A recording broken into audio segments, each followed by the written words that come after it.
the button on the bottom of your screen if you're using Zoom on your smartphone, but if you're using just your regular phone, just dial *9 and that will signal to us that you'd like to comment. So your name will be called when it's your turn, and we will automatically unmute your line. So please note you can hang up and or leave the Zoom meeting at any time. And that concludes my comments, Mr. Chair. Okay, thank you very much. Do we have any board member concerns this morning that need to be discussed?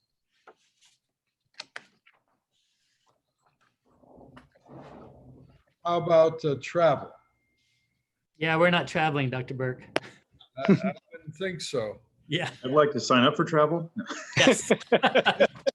Actually, to show you that things are changing, I did buy Yvonne and I a couple of tickets to Cabo for August. So I'm hoping. Well, I'm actually going down there the end of the month, sir. So I'll let you know how it is.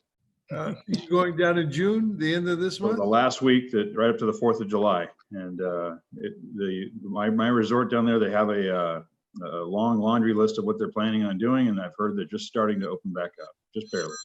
So. Okay, great. Great. Yeah, that's a great place you have over there, man. I'll be interested in what restaurants are open. Yeah. I don't want to see you losing weight down there. Not a chance, sir. Too many taco stands. Right. Okay. No travel. How about no out of country? How about we have one board member assistant, I think. We actually have several, Dr. Burke. Okay. And for that, Dr. Burke, this is Barbara. Legal's reviewed the proposals. All of them are renewals except for one. And we do believe that the one additional person is qualified to be a board consultant and recommend approval for all. Okay. May I get a motion on the board consultant? Dr. Burke, I move approval. I'll second. Would the clerk call the roll? Councilmember Benoit, Aye. Councilmember Mitchell, Aye. Councilmember Caccioti, Yes. Dr. Burke. Yes. Motion passes 4-0. Now, it's my understanding that we want to take 7 before 6. that's correct, Dr. Burke. Okay, let's do item number 7, Sujata. Good morning, Dr. Burke and members of the committee. I'm Sujata Jain, Chief Financial Officer. This item is a pre-audit conference, and the audit firm, our auditors from BCA Watson Rice, they will be just doing a short sort of like an entrance conference with you to go over their audit process and to address any concerns the board members might have before they start the fiscal year 19 audit. This is going to start like in middle of August. So I'll let Helen Shu, she's the assurance partner. She will talk to you, and she's on the line. Dr. Burke, I'm not so sure that she has a camera, but I did see her name. So, Okay. Helen? Thank you, Sujata. Good morning. I'm Helen Chu, and I'm the assurance partner with BCA Watson Rice. This year, I am the quality control partner with this engagement. I'm here to provide our initial communication to the administrative committee on our responsibilities, the timeline of our audit schedule, and other matters that we will be communicating to you at the end of our audit. Now, the audit team consists of myself, the QC partner. We have Rusty Cabalin, who is the engagement partner, and he is also on the line, but I don't see his face, right? So the camera may not be working. Ihal Fakrdeen is our audit manager, and then we also have Brandon DeCastro and Lisa Reason as our senior auditors assigned to this engagement. Our responsibility for the financial audit of the June 30, 2020 for the South Coast Air Quality Management District is to conduct the financial audit in accordance with the auditing standards generally accepted in the US.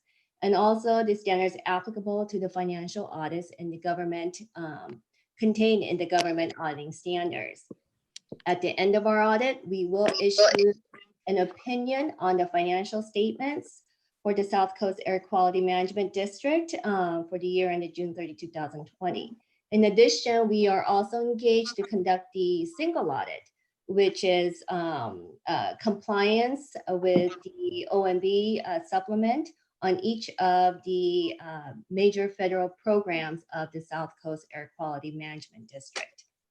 We will also issue a, if in the course of the audit, we identify any material weaknesses, significant deficiencies, or control deficiency, a separate letter in accordance with SAS 112 or 115 will be issued.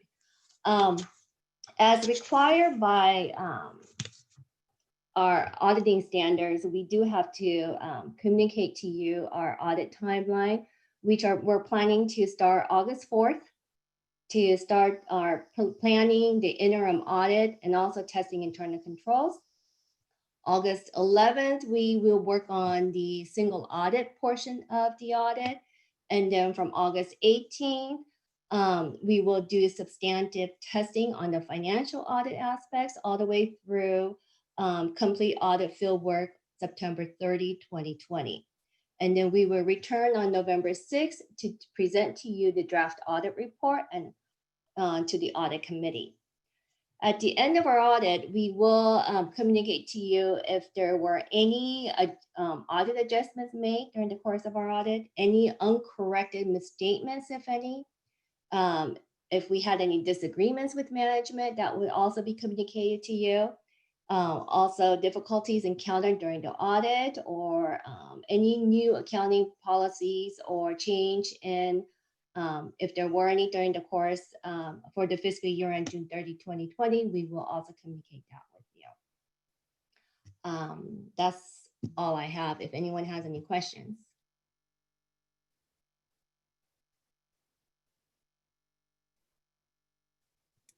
Okay, does anyone have any questions for Ms. Chu? Mr. Chair, just a quick question. Yes, Mr. Caccione. Thanks, Bill. Ms. Chu, so after November 6th, the draft audit and the end of the audit, when will the final audit be presented to is it to the board or who gets the final audit when it's finished? Sujata, did you want to answer that? Yes, Mayor Cacciari. So at the admin committee in November, when the auditors will present the results, at that time, it is a draft audit and audit report.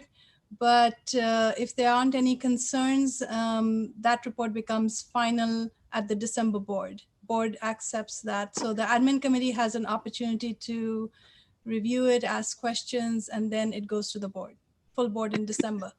Okay, thanks. On that same question, Dr. Burke, if I may. Sure. I noticed we have an audit committee, or at least we did. Is that still active at all? And is there any interest in maybe bringing it back there first and then bring it to admin? Or have we done that recently? I'm just curious why that committee is even there. Do you have any history on that, Dr. Burke, that you remember? Or? I cannot remember the audit committee meeting anytime ever. Dr. Okay. Burke, this is Barbara. My recollection was that we had appointed the administrative committee to serve as the audit committee because public agency is supposed to have an audit committee to deal with this purpose exactly, but that we had always used the administrative committee. Now, my memory's slipping, but so it may be wrong, but that's my recollection. I just happened to notice in the drop-down list of all the other committees that we have, and I clicked on it. Of course, there's nothing there, no history of meetings. That's why I was wondering. But. Right. I assume it's like Barbara said, because I cannot remember one time ever in meeting. Sounds like a great committee. Can I be the chair? No. Yeah, right. You get a staff assistant with that. Okay. Thank you, sir. I was just curious on that. There is something else that this reminded me of. Wayne, I understand from the legal people who were doing the evaluation of yourself and Bay that they are still short 3 board member responses. I'd like to get who those board members are so I can call them personally. That one of them is mine, sir, and I'll be working on that. Oh, okay. So the other two, and so I can call them personally and see if I can't get that in so that we can wrap this up. Okay. I think I'll have to reach out to John Olvera because I don't know anything on this one. Okay, great. Yeah. Well, John's going to be in this meeting, isn't he? He's got. I'm here, Dr. Burke. Yeah. I'm here, Dr. Burke. Actually, there is just one remaining, and we'll be ready to move forward after. Who is? Are you talking about Ben? It's still I Ben, wouldn't I'm have said sure. it, but he volunteered it himself. Yes. Oh, so that will be completed? Yes. Okay. Okay, Got Ben. it. Working on it. Thank you. Next item Thank you. is Jill.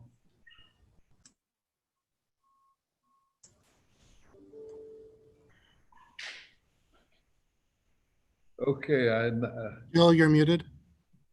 There we go. The screen was moving around on me. So good morning, Dr. Burke, members of the committee. I'm going to provide an update. We just had, as you remember, last Friday, a comprehensive briefing on this, but there were a couple of questions that came up and some requests for additional information. So we're going to focus on that today.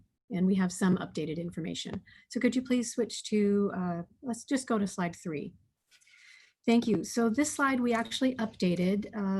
We have actually seen a 0.5% increase in the vacancy rate since last Friday. We had a number of additional employees that have left. And if you compare this to the last administrative committee, we're increased about 0.8%. Can we go to slide 4, please? This slide looks very similar to what we showed at the board meeting, although we did update it. The finance numbers have increased a little bit. They had an additional retirement. And this slide indicates that while the overall vacancy rate is now about 15.2%, it's not evenly distributed. And there were a number of questions that came up at the at the board meeting that we'll address in the next couple of slides. So you give us before you go on, Joe, one of the questions that was brought up at the board meeting is why John's vacancy rate is lower than everybody else, and he's the one who controls hiring. That's a little suspicious. So that we're going to talk about on the next slide. Thank you for a great segue. Okay. So wanted just to point out that the Administrative and Human Resources group has 43 positions. There's actually only 12 that are related to hiring and also benefits and all the employee related functions. The other things that they do is run our building and keep that up, our fleet maintenance, our print shop, subscription services, and their vacancy rate is a little bit skewed low because they actually carry the 6 career development interns. So they help everybody else because they carry those on their books. If they didn't have those career development interns, their vacancy rate would be a little higher. And they already have 1 retirement expected by the end of this month. So then their vacancy rate will be around 11%. So they'll be more similar to what everybody else looks like. Explain to me, I know everybody knows but me, but career development interns, who are those? John, would you like to address this?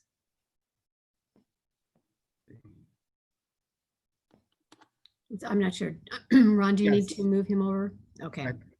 We currently have 6 of them. And we have 6 career development interns, Dr. Burke. This is the program that hires foster youth and brings them in and does training for them. This is the program that we expanded a couple of years ago. I love that program, John. I know exactly who they are, so you don't have to go further. Okay. Yep, that's them. Thank you. So we like that program as well. They provide an awful lot of valuable help to us, and it's also an opportunity for them to learn how to work in a work environment. And so we're really excited about that program also. Are they at the district every day? No, most of them are teleworking. There's a couple in my unit, and they're here periodically. They're not here on a daily basis. They're So when the quarantine, when the quarantine is not in place, how often are they there? every day. They're full-time employees. When the quarantine is over, I want you to arrange a breakfast for me with those six interns, okay? Absolutely. Okay, thank you. All right. Okay, so can we go to slide 6 then? The additional questions that were asked specifically related to legal. So this slide just shows the current situation in each of them. In finance, they have 10 vacancies, quite a high vacancy rate. What we thought would be the best action at this time is that we're going to have some internal promotions for a couple of the positions, and we're going to look to hire 2 temporary workers for the senior accountants for 2 of those. So that's how we can help finance get through their higher vacancy rate for a while. In terms of legal, the best action there is we're going to actually increase the head count, but hire 2 attorneys. And then some of the other positions will either be working out of class or internal promotions. So that should help. I have a question on the hiring of the 2 attorneys. Does Bay get to select who he hires? Yes, sir. Okay, so that's not a John Oliveira. No. No, sir. That would be me. Okay, I just wanted to make sure of that. Definitely. Okay, could we go to slide 7, please? I'm going to switch topics now and talk a little bit more about some of the permit revenue and address some of the questions. We've talked a lot before about the new and modified permits, and I just wanted to highlight that brings in about $20 million of revenue annually. There's also another category of permit-related fees, which are the annual renewal fees, and this relates a lot to the expired permits. And I just wanted to point out that that brings in about 3 times that amount of revenue. Slide 8, please. Well, but back to that slide, everybody's worried about year to date. Yes, I have some statistics on that for you. Okay. Okay. All right, so the next slide, slide 8, this is the same slide that shows there's different fee schedules depending on what kind of equipment and the size. You pay varying rates. And if you recall, the majority of the permits were these lower schedules in the $1,800 to $3,000 for an initial permit. I wanted to contrast that. Can you go to the next slide, please? The annual renewal fees for these schedules are much lower than the initial permit. For example, if you are an emergency generator, you might pay, $2,000 or so for your initial permit. And then after that, you're going to pay in the $200 to $400 range for that annual renewal. But the reason that this contributes so much to the $60 million is the volume. If you can go to the next slide, please. This is the same slide as well as for last month, and we're tracking this month to month and comparing it to previous year. Typically, an average year, we get about 7,000 permits per year. And then if you can go to slide 11, this is also the same slide that we showed at the board meeting, and it shows that the permit incoming or permit revenue is a little bit noisy. Slide 12, please. Now this slide shows the annual operating fees. So this is the $60 million. And you can see this tracks very closely, and it's a much higher number because there are about 60,000 of these annual permit renewals that are paid. So even though the amount's much smaller, it's an order of magnitude more by the numbers. So they track real closely this year compared to last year. A couple of things that look a little odd. You see May and June are 0 fees, and that's because things are billed 60 days in advance. And any invoices that were generated for May and June renewals are all recognized in July. So July is about 3 times higher because it's the 3 months worth. The other kind of unusual thing, every November, there's an increase, and that's related to the reclaim fee invoices that we see. So I just wanted to highlight some of those thoughts on there. Okay, can we go to slide 13, please? A little bit deeper dive in the permit activity by fee schedule. We talked about this last month. The numbers are down comparing January through May of 2020 compared to the same period of time last year. But the distribution in terms of the fee schedules and the sort of the size of the projects are very similar. Next slide, please. Slide 14, I mentioned this briefly at the board meeting, but I just wanted to show you visually. It shows that over the same time period, January through May this year compared to last year, if you look at which are brand new facilities that are submitting permit applications compared to changes at existing facilities, in the same ballpark, a little bit lower. We're seeing about 16% for brand new facilities, and it was 20% in the time period last year. So that's something we'll keep an eye on. And one more comparison for slide 15, for the small business percentages, it's actually almost the same. 7% small businesses in the first 5 months of this year applied for permit changes or new permits compared to 6% last year. So we're not seeing a huge drop off there, which is actually a good thing for the economy. All right, could we go to slide 16? This slide is very similar to what we showed at the board meeting last week. Dr. Burke had a great suggestion to somehow show which permits may still be able to be reinstated. So the blue lines 2018-19, green line 2017-2018, and the orange line 2019 and 20. And anything with a dashed circle around it, those permits still have the opportunity to be reinstated. I asked Sujata earlier this morning if she had any updates on that. And she said, well, just an example, April 2020, we had about 255 permits that could potentially expire, but that number now is down to 175. So a significant percentage of those that were past due in April have already come in and made that correction. We also looked at other air districts to see what they're doing. Let's go to slide 17. At the board meeting, we talked about the fact that there's a 12-month reinstatement period for people to pay the fees, and there's a process involved where we really reach out to them and try and make sure that they're aware of them and offer the fee review committee. And there was a discussion about the admin committee wanted to talk about, should we extend that grace period? Just want to point out some negatives. This is a large revenue stream. We want to keep an incentive for companies to make the payments on time. One reason is that if a business does not renew a permit, that offset, actually helps fund the free offsets that we give to small emitters and essential public services. And there's also options where they can pay with a credit card or a payment plan. And I did not get the information in time to put it on a slide, but our engineering team has reached out to other air districts. And there are a couple smaller air districts that don't have a time limit, but they never have anybody go longer than a year. There are many other air districts that give a shorter period of time.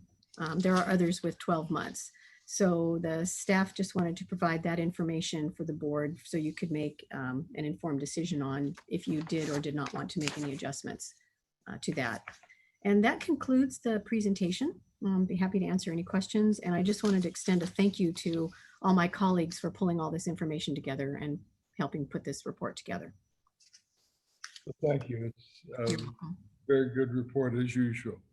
I think that a year is more than adequate, but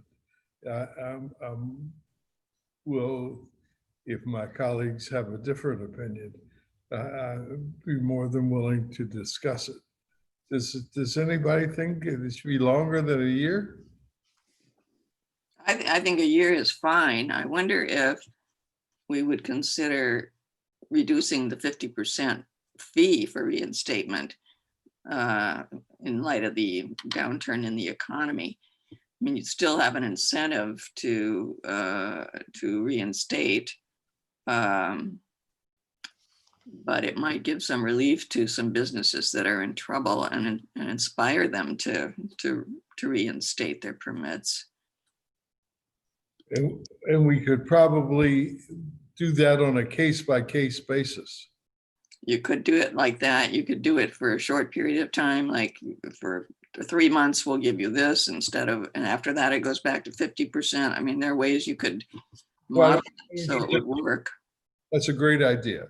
Why don't you think about that, Jill, and next meeting, you can tell us what your thoughts and the staff's thoughts are, and we'll think about that, okay? Any other questions for Ms. Wynot? Why not any questions for Ms. Wynot? Okay. Moving right along. Thank you.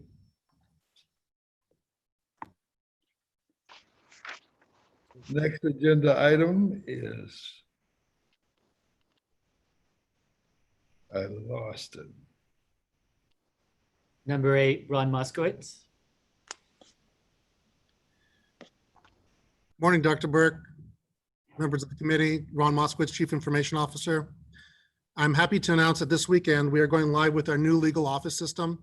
This is a web-based case management system for our legal division that we developed in-house. We also finalized training for legal staff this week and have received very positive feedback.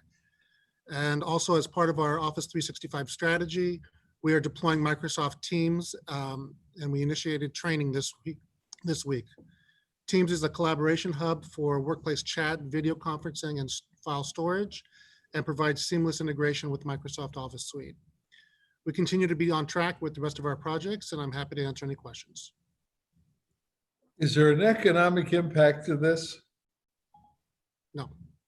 No, okay. Any questions? Ron, what was the previous legal system we were using for tracking, or did we have one? So we did have a previous system called JWorks from Courtview, and the system did not provide what the business required. So we tried to make it work, but could not. So we determined that we needed to develop something in-house, and about 6 months after I started, we started that development. And if we'd gone outside for an outside tracking system, what was the, did we even look at that? What was the cost of that potentially going to be? A lot more money. Yeah, so I'd say the economic impact's a positive, so thank you. And so far, everything I've seen you guys develop in-house from our tracking for comment cards and everything else has been great. So thank you, and I applaud the effort to do this kind of stuff in-house and not have to have another ongoing maintenance contract and some of the other stuff we see from our outside vendors. So thank you. You bet. Thank you. The only thing on that card system would really be great if you could get some artificial intelligence that would pronounce the names. Yeah. You know, that would really help. I'm just happy we can read the names now. Oh, yeah, right. It's such an improvement from every other board that I serve on to be able to cleanly read a name and see the letters that they've put down, so at least have a chance at pronouncing it. So I appreciate it. And I'd love to, you know, if this continues to go on in this fashion, I start to wonder as we try to go back to maybe a hybrid meeting or how else we might use that in the future, where it's going to have to tie in potentially to Zoom somehow. I don't know how we're going to manage that, but might just start thinking about how we might mirror these systems together, because at least in my other boards that I'm on, we're starting to go back to half and half, where half our members are still on Zoom and half are not.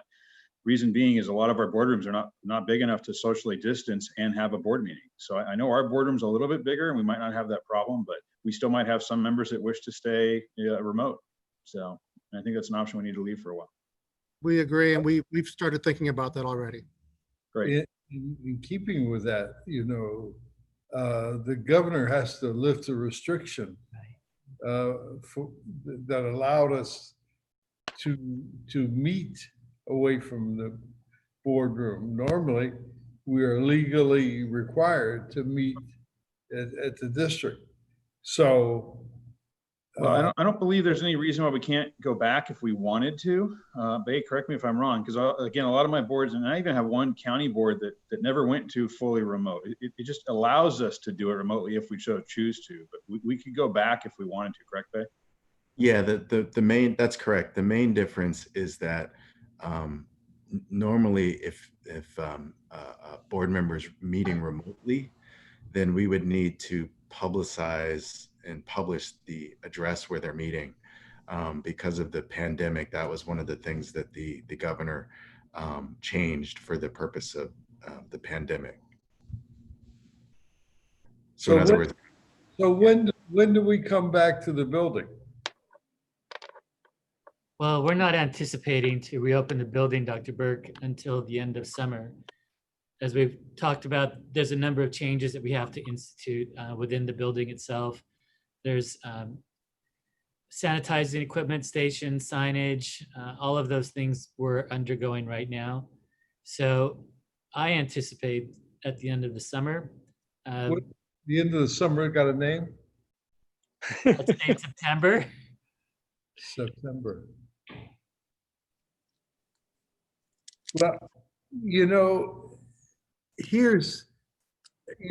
I hate to be the pessimist, but if this second wave hits Right. what they're talking about, yeah, you can kiss September goodbye. Yes.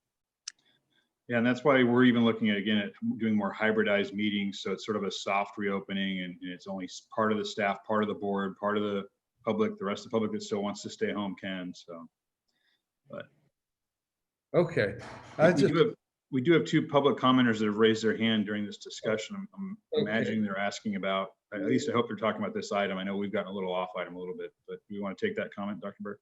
Sure. Bill Lamar, do you have a comment on the item at hand?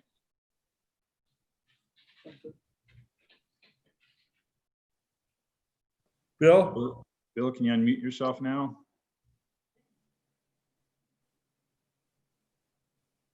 Bill, we're not hearing you.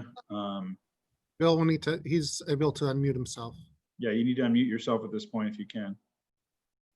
And we also have Harvey Etter that's asked to speak. Harvey, you have a comment on this particular item? Hello, I'm Harvey Etter. Morning. I'm talking for myself and for the Public Solar Power Coalition. Ron, I know you're doing a good job. It's a tough job. I had trouble trying to get into this meeting. Okay, and I got hung up on a couple times by 222 staff. And somebody called me back. I tried to call you. I went to website. I was told there were no committee meetings this morning by staff. Okay. I tried to go to the website to check this out. I couldn't. I tried 3 different sites. There, 10 minutes, could not see the agenda. Okay. This is not acceptable. These meetings are illegal. You want public input, you got to have access. This is garbage, man. All right. So, and this legal stuff, we need special meetings on how to have public access and how to participate in this and the web thing and all that. And as part of any change or evaluation of the legal program, and open up transparency, this end of the meeting, secret meetings, to hell with that. It's all got to be gone at all agencies. I don't know why we got it. Okay. It's garbage. Okay. I don't know. There's a lot of room for improvement. Let's put it that way. Enough said for now. okay. Bill, Thank you very take much. it away. Bill.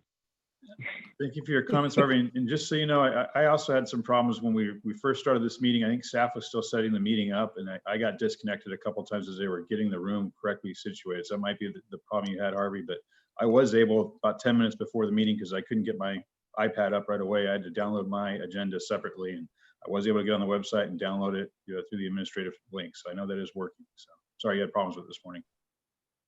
Bill, can you hear us now? Bill Lamar?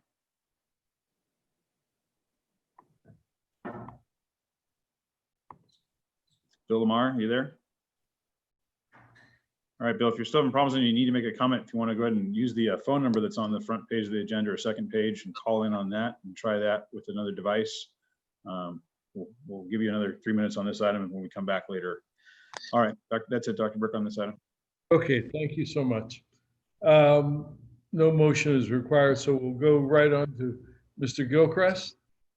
Yes, sir. This item is to establish a list of pre-qualified counsel to represent and advise the district on matters related to environmental law, including CEQA, AQMD rulemaking and planning procedures, administrative law, and related issues. And it's for both the district and also the district hearing board. The evaluation for the district had recommended 3 firms, and for the hearing board, 1 firm applied, which is the one that's currently representing the hearing board, and they're seeking to continue on. Are there any minorities involved in these firms? You know, Dr. Burke, there are, but there's not as much as I would have liked to see. I think one of the things that we need to do is do a little bit more outreach. Unfortunately, the law is. Yeah, I understand the law. But I do think it would. I can talk to you more offline if you want, but I do have some ideas on how to increase. Well, you know, unless you have some persuasive argument, I will be voting against this because I think as in all contracts, I know that you can't give preference because of the current law, but we need to take, no, we don't. I need to. Everybody else got to, you know, go with their own sensitivities, but I want people that represent us in the legal system as well as all systems, including Ron's office, to represent the face of California. So, you know,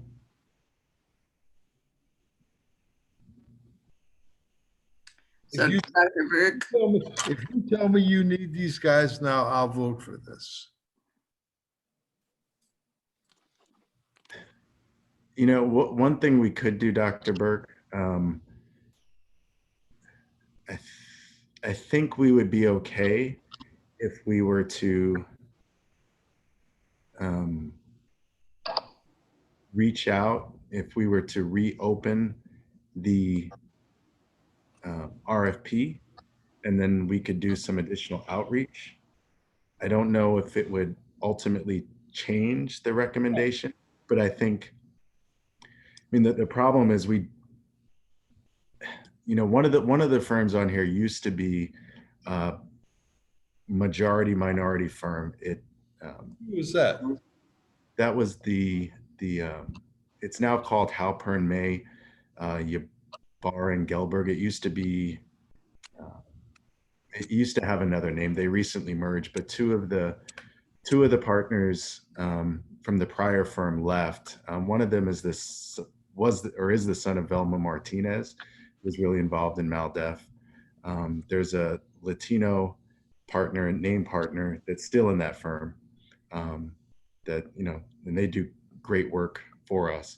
But one of the things that we could do is we could, you know, open the RFP up again and try to do some outreach. And, you know, obviously we would just go on the merits, but, you know, hopefully we could get some additional interest. I'm at the pleasure of the committee, but I would support that. I would support that too, Dr. Burke. yeah, Dr. Burke, I would support that. In fact, we used to have a component in our evaluation that gave extra points for minority firms. And I understand that we cannot do that any longer. Is you can answer that question for me? We look at different things, but that's, you know, we try not to do anything that's going to run afoul of the proposition. Apologize, I can't remember the number right now. Yeah, Mayor Mitchell, it's Proposition 209, which was enacted in the middle 90s to the California Constitution to prevent giving extra points in contracting or employment on the basis of race or sex. So that's where we have to walk carefully. I see. We can't do outreach. But there was a bill introduced in the Senate last week, which would bring to the vote of the people a reversal of that. That's correct. I read about that as well. Yes. So we may be on the horizon. So one thing is I'm getting a lot of information in my email box from investor-owned companies about what they're doing to address racism and the exclusion of minorities in their processes, in their employment. And I'd actually like us to take a look at what it is we do to promote minorities within our organization. I know we have a lot of minorities. When we look at what we have already accomplished, I'm proud of what this organization has done, but I think in light of what we are now experiencing across the country, it maybe deserves another look. And what things can we institute that would promote the hiring and the training of the minority population? I think we should be looking at that a little more closely at this time. I So, agree. Mitchell and Dr. Burke, if I may, I'm certainly prepared to speak to that. Sure. Okay. Thank you. Thank you, Mayor Mitchell, for raising that. It's certainly something I think that we all strive to think about constantly. But as Dr. Burke said in his opening comments last week, we can do better. And so there are a number of things that we're looking at right now. Mayor Mitchell, you may be familiar with Government Accountability for Race and Equity. CARB, in fact, has instituted this program for the last year. And we had an opportunity to speak with CARB earlier this week about that program. And it allows for an evaluation, it allows for training, and a number of other actions that really seek to institutionalize a different paradigm, so to speak. There are a number of other things that we're looking at. And in fact, the Executive Council and I have talked about bringing in outside firms to help assist in a review of some of the practices and how we move forward. You're right. We do have what I believe to be a diverse executive committee.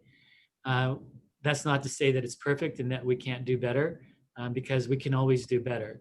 But understanding the challenge before us, and I think it's important for us to have an outside group come in and help us in that evaluation. And then we're actually looking at, given the evaluation recommendations from that, how would we actually implement it? And so what we're looking at there is hopefully within our own ranks, perhaps, but we'd certainly look to the outside, look to have somebody perhaps like an equity officer come on board to help us look at all of the practices that we do, whether it's from permitting and engineering to our auto shop to senior management, all of that. And so there's a number of programs that we want to implement. We're in the very early stages of that planning process.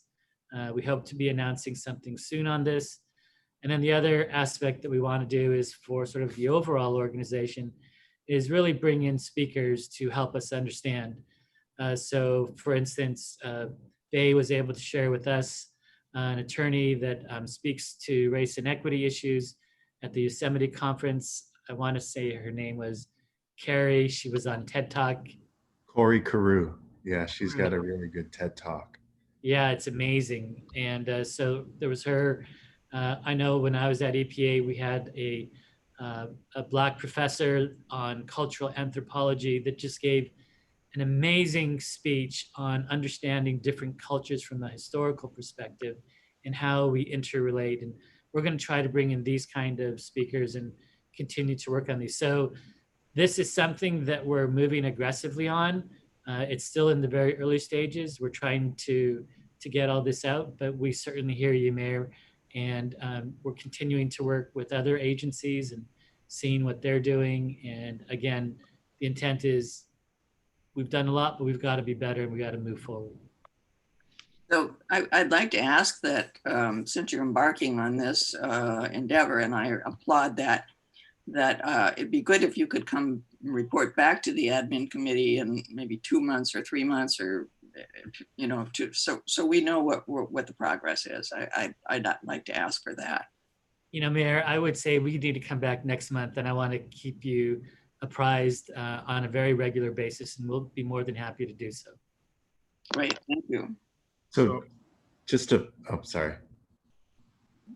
Mr. Ben? Well, I guess my question is that, do we see, Wayne, policies and other procedures changing place quickly enough where it would affect this contract soon enough? Or do we staff feel that we need to get this done and move it today so we can move forward, but recognizing that we will be reevaluating this? When are we thinking? When do we think those policies may change? And I guess the legislative front obviously could be a long ways off, and then obviously with the vote of the people even further. But do we feel that today's contract or RFP we can go ahead and move, or do we want to go ahead and wait? Do we think there'll be enough changes in a couple months to do that? Okay. Yeah, I think we're okay with waiting on this one. I don't think that the legislative changes will be made by that time. But I do think we can do some more outreach. Just to give you just a little bit of background, and I know we've been talking for a bit, but one of the things that I've noticed in the current role in the environmental legal community, when I attended the Yosemite conference, it was, there was some diversity there, but it's not nearly as diverse as other fields of law I've worked in. I don't know why that is. I think it might start at the law school level. So I think it might be something that we need to address earlier on as well. And just terms of, establishing interest earlier on is one of the thoughts. So it would seem like, since our lower income communities are the most impacted by air pollution, that there would be a natural interest from those communities to pursue the environmental fields.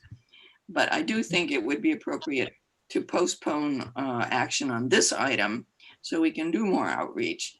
And I think part of the outreach we should be doing is to law schools to inspire interest in the environmental area for all communities, but particularly for our impacted community representatives.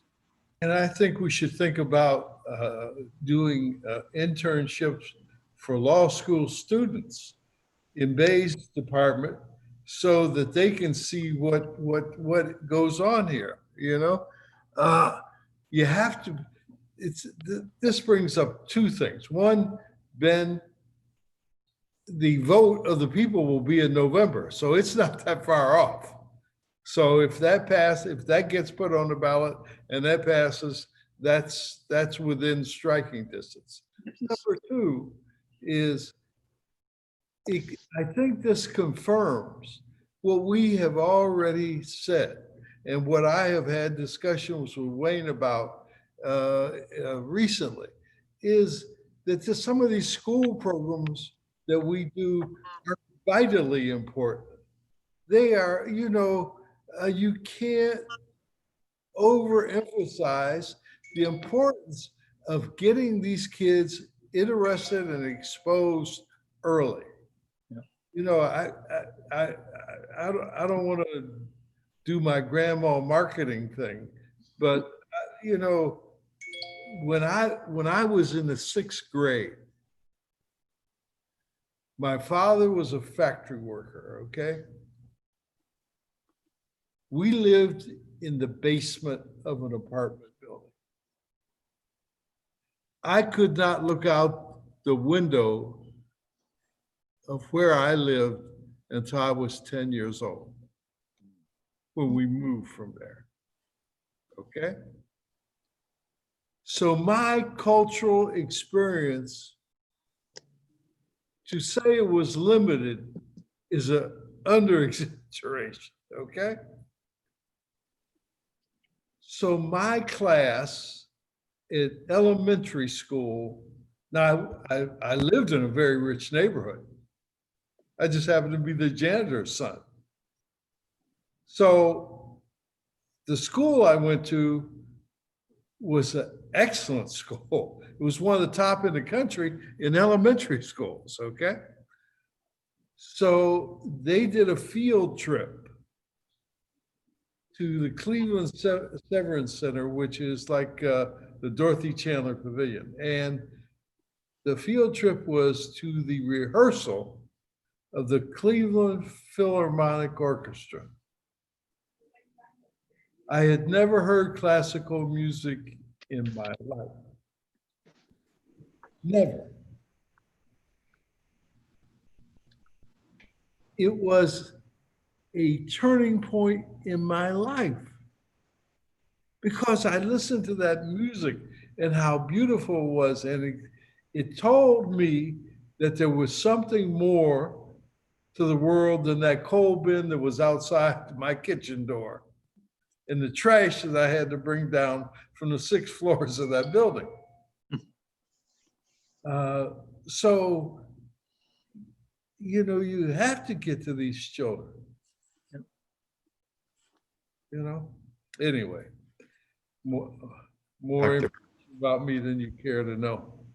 Dr. Burke, just to throw some positivity in there, I have noticed that in the more junior ranks, and it does seem that there is increasing diversity in the environmental field, but you know, it's kind of like everything else. It's not quite there yet. Too slow. Yeah, see, the pipeline was like that, you know, so anyway, then we will just continue this item and Mr. Gilchrist will bring it back when he thinks it's appropriate. Yes, sir. Thank you. Mr. Chair, just one comment on this item.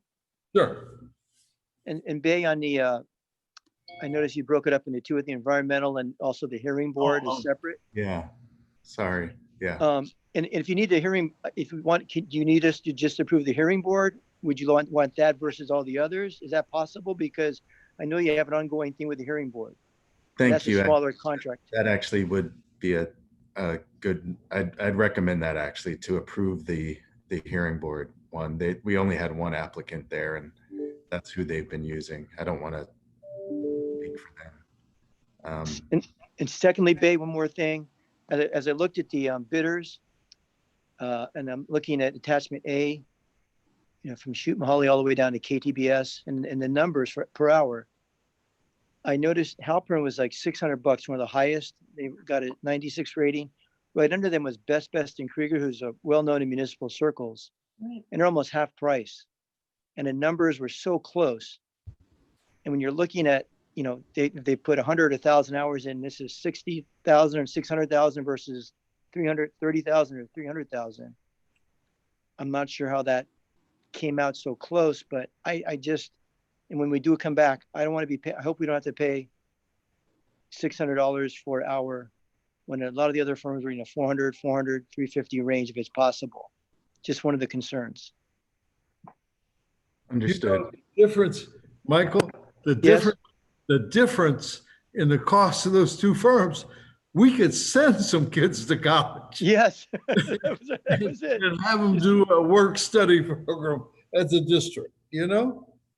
It's true. So I just pulled out the office here, the AG's office. They pulled out our attorney fee services, and the AG's office only charged, well, you know, it's different, of course, $220 per hour. Paralegals are $205, investigators, research analysts, $195. So when we do these firms, do we also get a number for their like paralegal service and all that also? Maybe if you can just print that in there so we can compare those numbers too. Because that would help. Sometimes the paralegals do a lot of work and that adds up. Yeah, I agree that $600 an hour is pretty steep. And as a former litigator, when we litigated, there were a lot of hours that went out every month. So you really could save some money by reducing that hourly rate. Yes, That's pretty excessive, I think. I agree.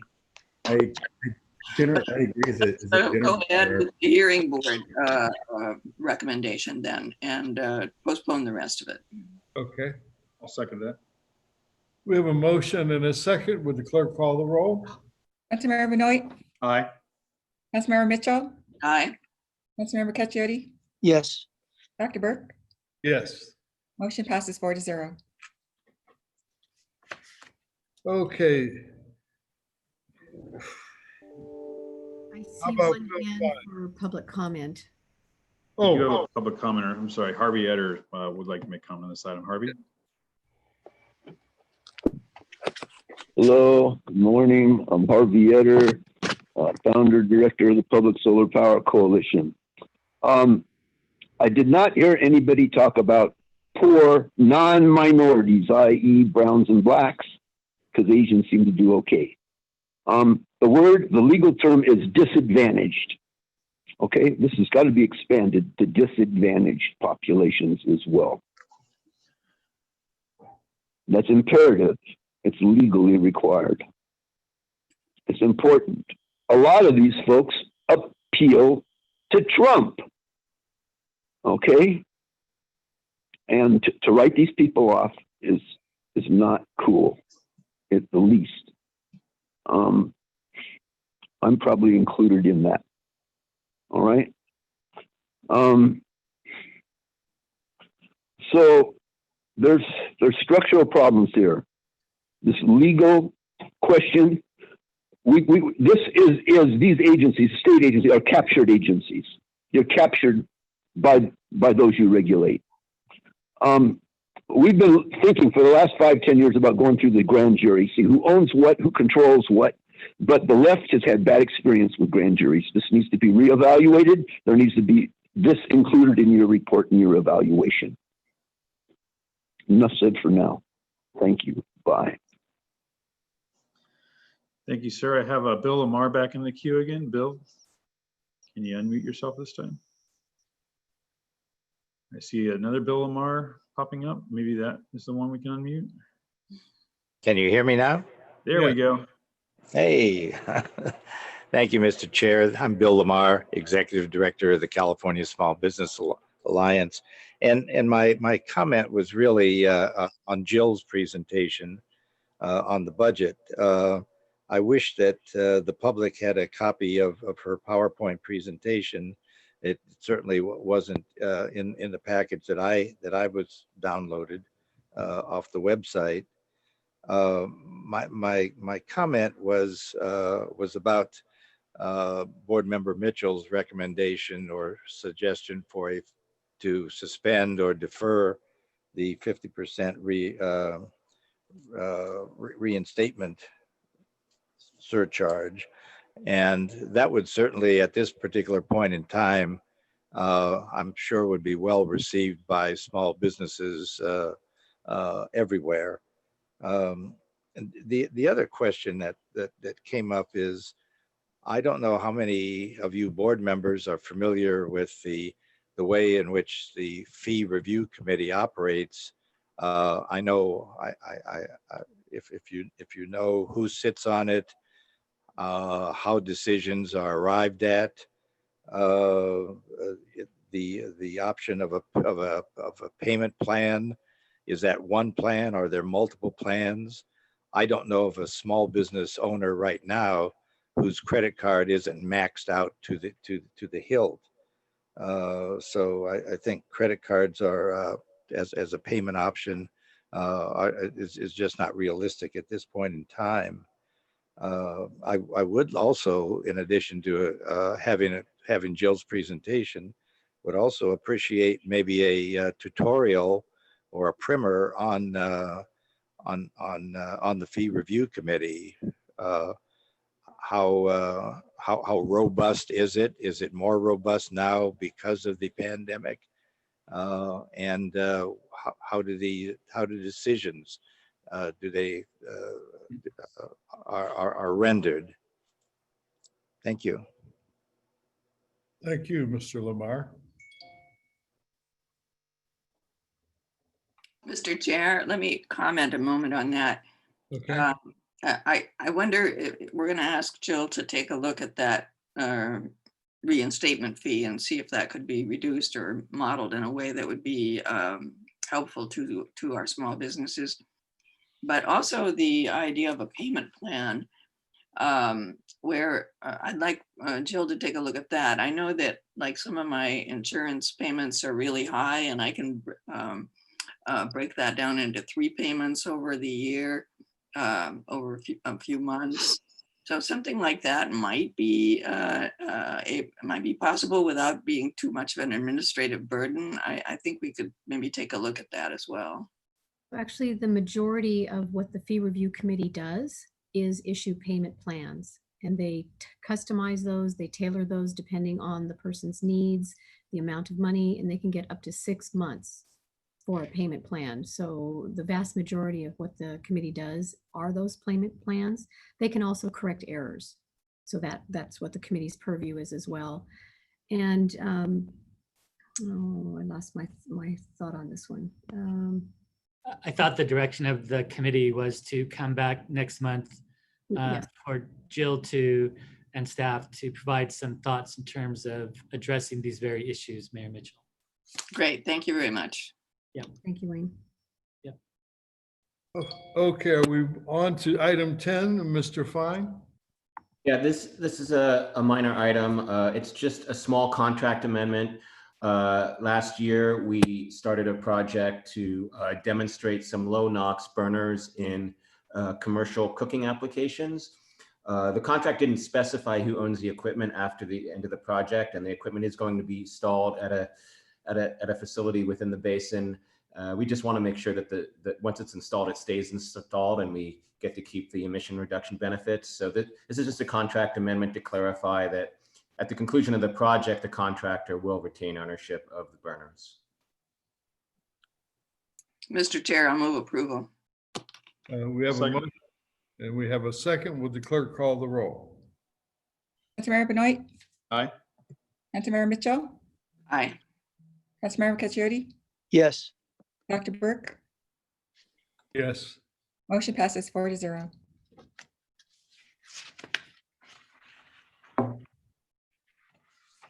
Okay. Mr. Lowe? Hi, good morning, Dr. Burke and members of the committee. This action is a routine annual item to recognize upon receipt up to about $250,000 in funds from US EPA for the NATS program, and also to appropriate almost $165,000 of those funds to the Science and Technology Advancement Budget. This action is also to appropriate remaining NATS and PAMS funds from this fiscal year into the next fiscal years, and to issue solicitations and purchase orders for air monitoring equipment and utility vans. I'll be happy to answer any questions on this item. Thank you very much for your presentations. Does anybody have any questions for Mr. Lowe? Hearing none, can I get a Mr. motion? Chair, Yes. one quick.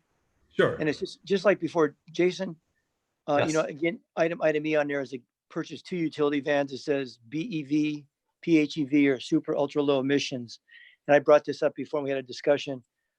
If there's a possible way before you purchase these, maybe just come back, if Bill, maybe give our administrative committee report. I'm curious what the technology is out there for electric vans. And I know you're doing your best to get the best, you always do. But I'm just curious how far we're away from actually just getting all electric vans and other vehicles. I know the cars, kind of these medium duty may be a little different, more difficult, but maybe is it possible to hold off on that until we get just a quick, 5-minute report? What's the status of technology? And are there a couple of vans? I just went on this morning. I saw a Mercedes van. It was expensive. You probably have to get only one of those. I think it was 90, but it had a 220-mile range, and it's in operation right now. I'd almost say, let's just get that. But one of the other items on our agenda, the local government small business committee, they had a very robust discussion on advanced technology vehicles. If you look at that, it takes up several pages. So there's a lot of interest in us really getting this. And I know the chair talked about that last time, and we're looking about the charging infrastructure in all of our area. Mayor, if I could suggest maybe a briefing by Dr. Miyasato on the role, and I'm sure that's what he was about to jump in and say, that we'd be happy to provide that briefing for you on the status of the existing technologies.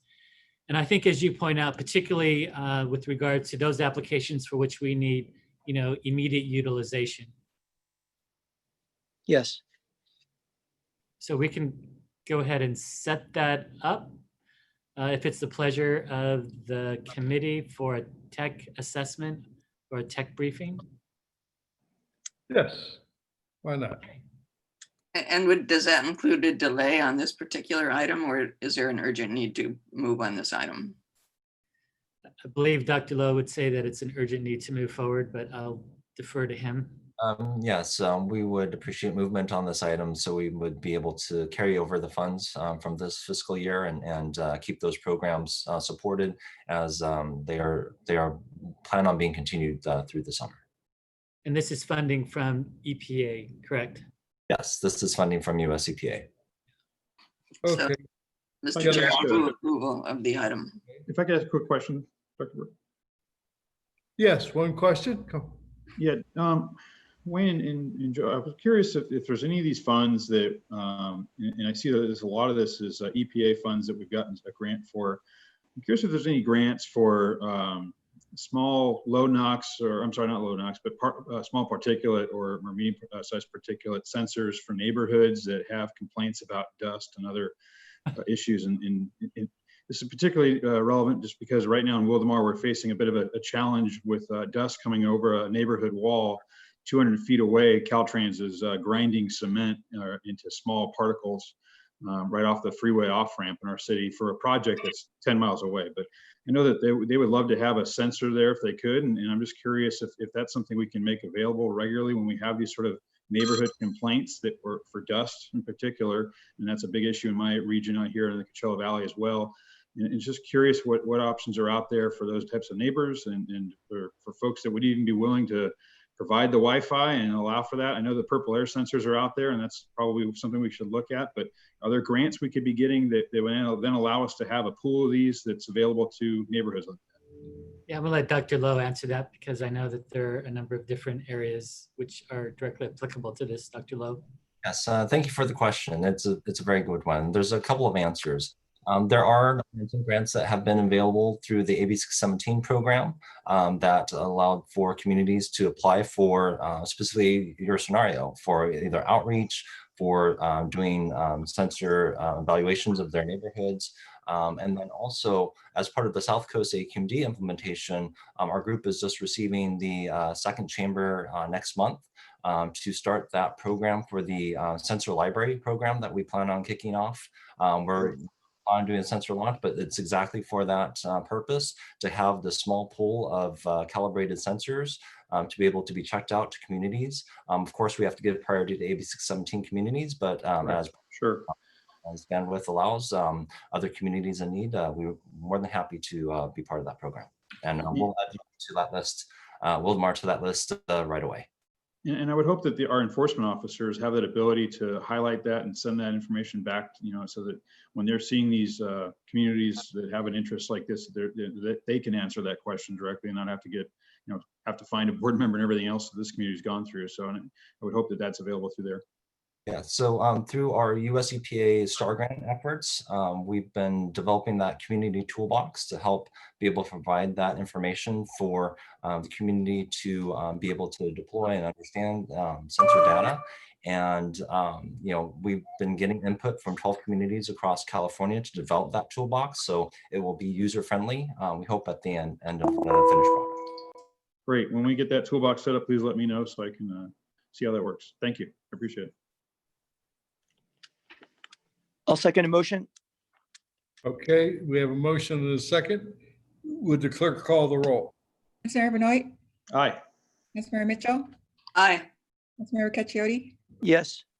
Dr. Burke, Yes, motion passes 4-0. great.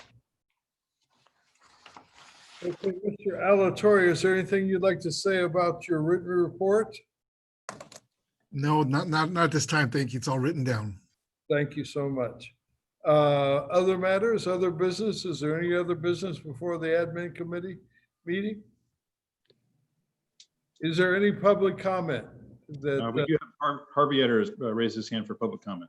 Okay, let's hear from Harv. Hello there, folks. I'm Harvey Etter. I'm speaking for myself and for the Public Solar Power Coalition. Okay, some history. We've been coming to the board since '85, 35 years. You've had solar in the 79 plan, the 81 plan. Okay. You didn't implement it with rules and regulations. I had Calcia come down there, the director from the 70s and 80s, and tried to do this. All right.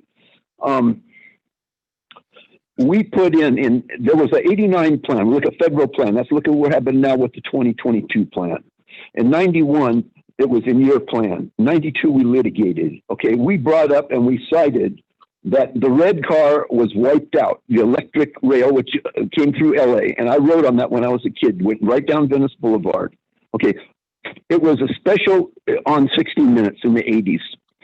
Out of like 50, 60 cities that were ripped out by GM, Firestone Tire, and I forget the other one. Anyway, they were found on conspiracy. They were given $1 fines to their vice presidents from the Justice Department in the late 40s. They wiped out these systems, tore them apart, okay? We could have solar, electric, and stuff around decades ago. It's a structural problem, okay? Also incorporating all the works of Dr. Richard Wolff, an economist, socialist, Marxist economist, went to Stanford, Yale, and Harvard, etc. Okay, worker co-ops, and has democracy at work, and those should be used. And we've talked about this with 617 and have been negotiating for 5 years with BYD about the trucks, the solar electric trucks, etc. Now we have got death counts from this, from the air pollution, now from climate. We got big numbers coming out, and that is, and it's the 16 plan. It's $9 million per premature death per year. 1,000 deaths is $9 billion a year. 1 million deaths, a million times a million is a trillion. It's 9 trillion. So it wipes out all of this stuff coming from the federal government, and we got big structural problems. This is climate. It's right here and right now. Okay, this is premeditated murder. There's interaction, both the regulators, the captured agencies, and the fossil fuel industries, 200-300 years of polluting our nest, fouling our nest.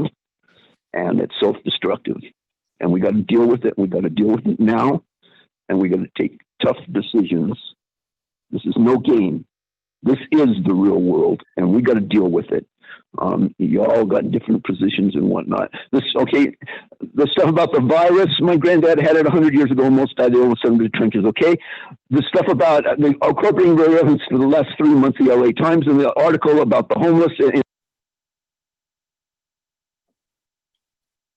Harvey, your time expired. Thank you for your comments. I don't see anyone else in the queue for public comment, Mr. Chair. Okay, well then I guess that concludes our business before the admin committee meeting, and we'll reconvene on August 14th, 2020 at 10 a.m. And with that, I will adjourn this meeting. Take care, everyone. Bye, Bill. Go on. Take care. Bye. Dave. You too.